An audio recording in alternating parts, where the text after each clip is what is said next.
It's not working. What do you mean what's not working? I don't know if it's working. Hold on. Oh, gosh. Should have combed the hair today. It's working. Lumber and... Yeah, I gotta lie, I'm wearing the exact same shirt that I did yesterday. They're going to see and they're going to judge you. Quarantine. It's really, really slow today. I think the Do you internet. think you could, could you turn the TV off? Maybe that's I using don't too much think the internet. I don't think the TV is using the internet. Mm-hmm. What? Mm-hmm. What? Mm-hmm. It does. Not if you just turn the TV off. It doesn't. They can hear you. I understand that, but I'm saying what's using the internet is the Apple TV. It's not the actual TV. Hey, Brody Phillips, what's going on, man? What's going on, kid? If you're here early today, you get a sneak peek at the Mabes. Oh, she snuck away. Hi, Peyton. So are you good, or you want me to turn this off? Yeah, turn that off. Restart it or turn it off?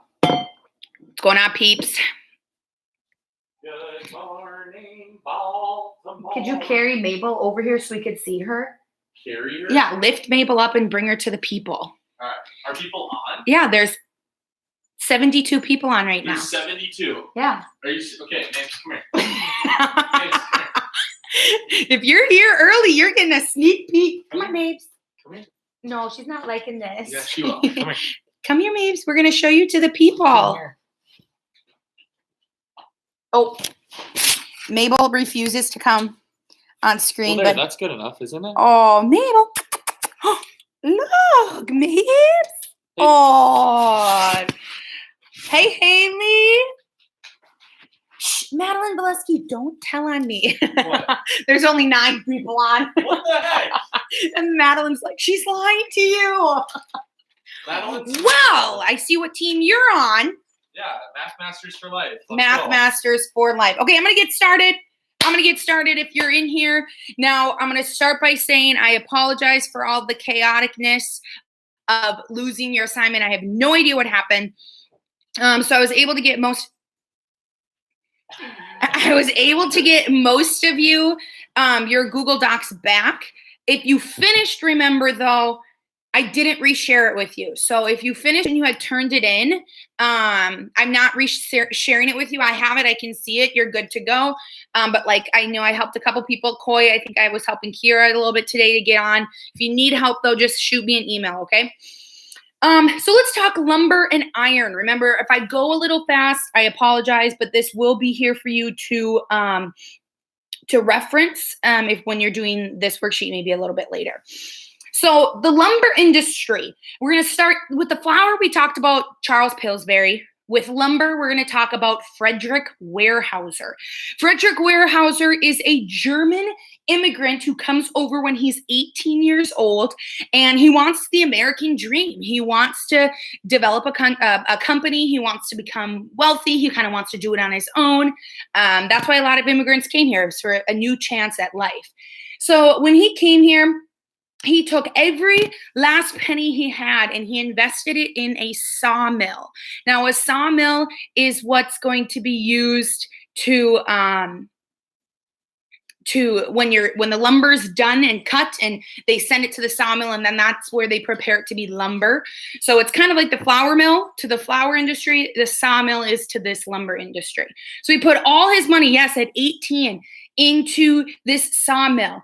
He started actually in the Wisconsin area, and then he suddenly started to cut down all the trees in his land that he owned. So he had to then start moving over to Minnesota because he was running out of trees. He also started to develop then railroads because that was his way of maybe getting the lumber to places. So just like with the flour industry, there's 3 categories we're going to talk about: natural resources, machinery, and the people or the jobs. What was it like to work in the lumber industry? So when it came to the lumber industry, and I saw this already in a lot of people's posts, the number one natural resource they were looking for was a white pine tree. White pine tree was, they're very tall. I'm talking like over 100 feet tall. But the best part about them was that the branches didn't start until higher up on the tree. So there was less branches in the way, the less branches to deal with when trying to harvest these trees. And they were very strong. They were great for construction, which is what people wanted them for at the beginning. And the other natural resource besides white pines was water. What they would do is they would cut these trees down. And if you're like me, I want to work smarter, not harder. So instead of carrying these logs and putting them onto things to take to these sawmills, they would just put them into the river and let the river do all the work for them. So the river would actually take these giant trees, these logs, and they would send them down. And then somewhere on the river would be a sawmill where then they could turn them into lumber. So the water and the white pine trees are going to be the number one natural resources. A cool story about these trees and this kind of time is what these guys would do. These really rich people, they would buy giant, move to another area. Now, when they were doing this, somehow somebody didn't do their job right, and they missed about 40 acres in the middle of Minnesota. And so that is now called the Lost 40. And those trees are some of the oldest and largest trees in Minnesota. They're now protected. And it's only there because they somehow missed those trees when they were cutting down for lumber. Now, back then, there wasn't a big push for conservation. Do you have a question, sir? Make sure you take a breath every now and then. This is how I teach. I'm loud and I'm obnoxious. They're used to it. Now I forgot what I was saying. Well, the Lost 40. Back then, there was not a huge push for conservation of these trees. Unfortunately, people did not realize that. Now there is, and actually by 1910, there was a push to save these trees, and that kind of slowed things down. So natural resources, the water, the rivers, what's going to take things. And I saw someone commented and said, well, what happens when they all got clogged up? I'm going to talk about that. Machinery. Now, when you think of machinery, and lumber industry, you probably already thought of, saws, cross-cut saws, axes. They had these logging chains that helped move these large pieces of lumber. They had hooks that they could hook on and help move things. But another cool machinery, so we have saws, axes, chains, hooks, was these hot water pumps, because we live in Minnesota, guys. And if I am using the river to get my lumber down to the sawmill, but it is the middle of the winter, I'm losing now the waterway to move my lumber. So they would create these hot water pumps to heat the water in these areas so that they could still work during the winter time. Otherwise, at the beginning, they had to keep shutting down during the winter time because they wouldn't have the river to help them. Along with the flour industry, the railroads are going to be a huge help to the lumber industry. For the most part, they were taking trees and they were building sawmills along the water.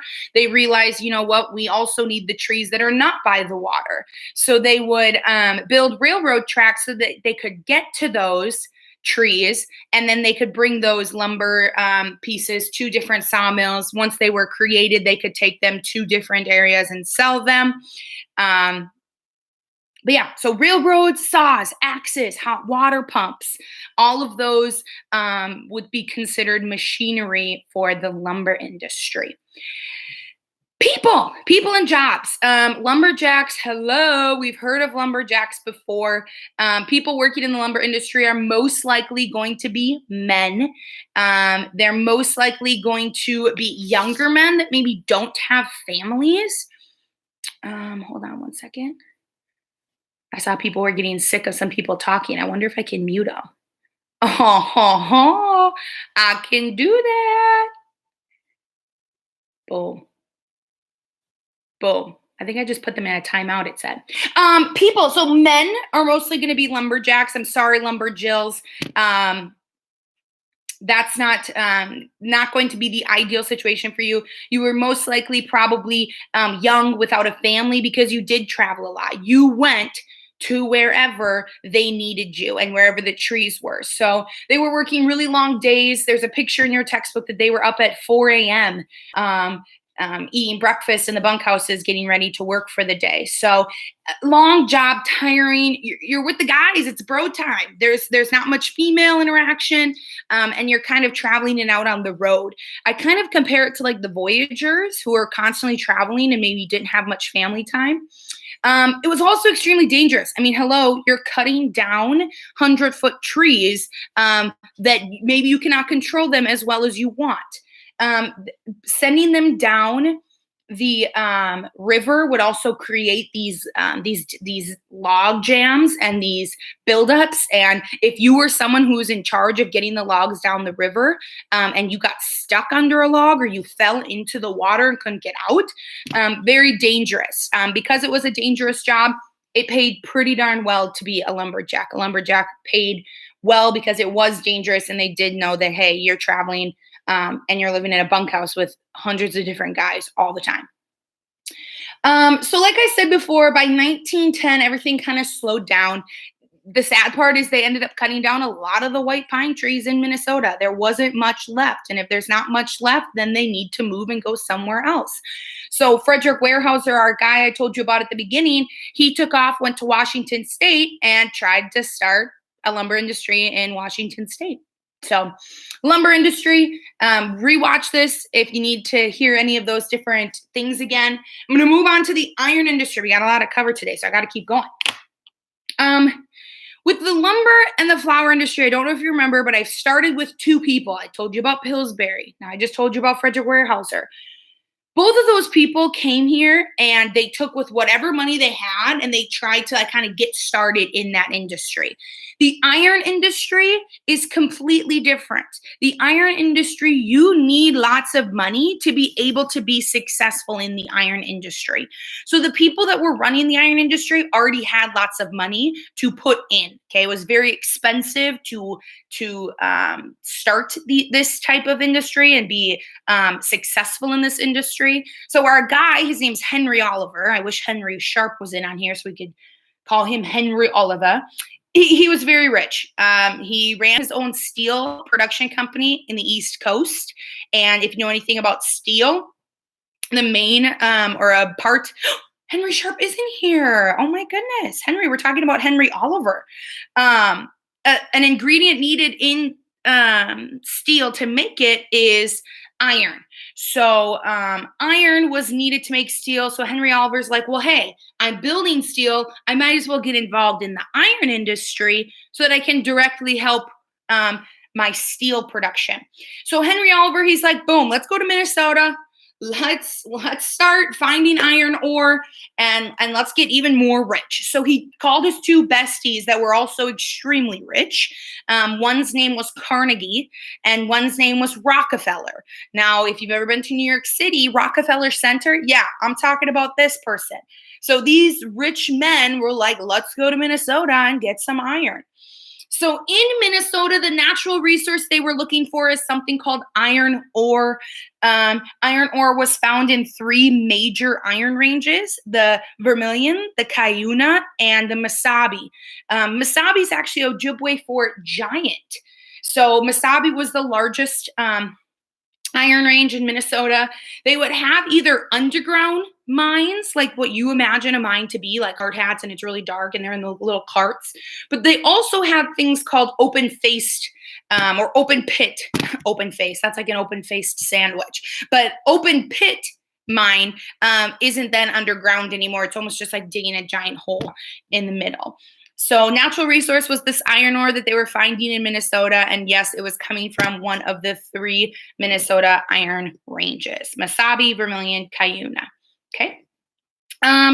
Machinery used. The one thing I always have to tell myself is, the main thing they used was a steam-powered shovel. And if you're like me, when you think shovel, you're thinking like the shovel that I used to go take the snow off my driveway. But no, I want you to go Google later a steam-powered shovel, and you're going to understand what I'm talking about. It's huge. It's like an excavator that they would use to dig up all this iron ore. Iron ore would almost be soft and like almost like a sand type of texture. So they would dig it all up and then they would ship it to wherever they needed to ship it to. So railroads, again, are going to be a huge machinery used in the iron industry, but also ships. Duluth area was going to be a huge hub for shipping out iron. So they would actually load it onto ships and send it over Lake Superior to wherever it needs to go to. Okay. And then lastly, the people that are working in the iron industry are, again, these are immigrants. This was not a good paying job to work in the iron industry, but if you needed a job, you were desperate, boom. This would be something you could instantly get a job for. You would instantly be hired. Doesn't require a lot of skill, but it doesn't pay very well. So it attracted a lot of immigrants that were coming here looking for a quick, easy way to make some cash. And it did have its dangers. I mean, you're working in an underground mine at some point, so it could be dangerous as well. So iron industry, lumber industry, flour industry. I would love for you to try to finish those notes up so I can see I have access to all of them so I can check in on you and see how things are going. If you have questions, email is the best way to get a hold of me. Sometimes on Google Classroom, it's not that easy to, chat with me. So send me an email if you need any help with anything. Again, I apologize for all the confusion with the assignments. Babes, want to say hi to the peeps? Huh? Want to say hi to the people? Say hi. Oh, yeah, I don't think she really liked you guys. Sorry. Have a great day. Today's going to be one of the last kind of sunny days before it gets a little chilly this weekend. Another day off. Sleep in till 11 o'clock, sim block, and have fun. Do whatever you want to do. But if you need me, email me, guys. See you later.